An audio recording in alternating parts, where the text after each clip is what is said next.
America, listen to this carefully, because a lot of Americans have absolutely no idea what kind of social safety net exists in other countries while we sit here arguing over whether our own people deserve insulin, maternity leave, or a lunch break without going bankrupt. In Israel, when you have a child, the government doesn't just pat you on the back and say good luck. They literally start wiring money into your account. You give birth, there's a birth grant. First child, over 2,100 shekels. Twins, over 10,000. Triplets, over 15,000. The state even pays the hospital directly for childbirth expenses. Imagine that concept in America. Imagine giving birth and not immediately wondering whether the bill is going to financially assassinate your family for the next 5 years. Then comes paid maternity leave. Not maybe your employer is generous. Not hope your PTO covers it. Actual national maternity pay through Israel's national insurance system. Up to 15 weeks paid for many qualifying workers, with additional extensions for complications, hospitalization, twins, premature babies, or disabled children. Fathers can even take part of the leave. Then monthly child allowances begin. Every month, the government deposits money for children under 18, not because you're rich, not because you're elite, because the state decided children matter enough to financially support families directly. And then there's the child savings program. The government literally deposits money into savings, accounts for children every single month, so the kid has some financial foundation later in life.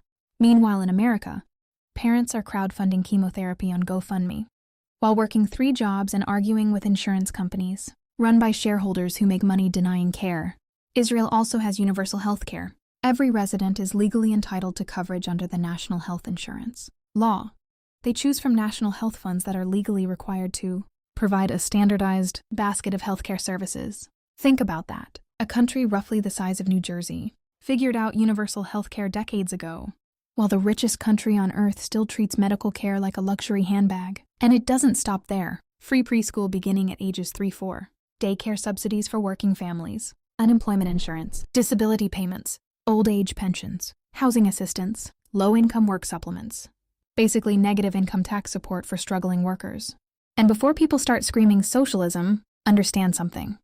This is what functioning modern states often do. Europe does versions of this too. The difference is Americans have been conditioned to believe that helping ordinary citizens somehow destroys civilization, unless it's defense contractors, billionaires, banks, or corporate subsidies. Then suddenly the money printer becomes patriotic. Americans are constantly told, we can't afford health care. We can't afford paid leave. We can't afford childcare. We can't afford housing. We can't afford college. We can't afford pensions. But somehow there is always money for endless wars. Corporate bailouts, intelligence expansions, lobbying operations, military contracts, surveillance systems, and trillion-dollar deficits. That contradiction is what's breaking people psychologically. Because Americans are realizing something brutal. They are not living in the richest version of society possible.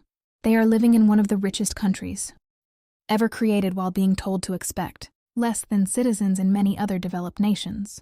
And once people see that comparison, they can't unsee it. A mother shouldn't have to choose between healing from childbirth and paying rent. A father shouldn't have to miss bonding with his child because the mortgage company doesn't care about newborns. A cancer diagnosis should not financially vaporize a family. Children should not start life already economically drowning. That's not radical. That's basic human civilization. And the reason these comparisons hit Americans so hard is because deep down people know. The issue isn't capability, it's priorities.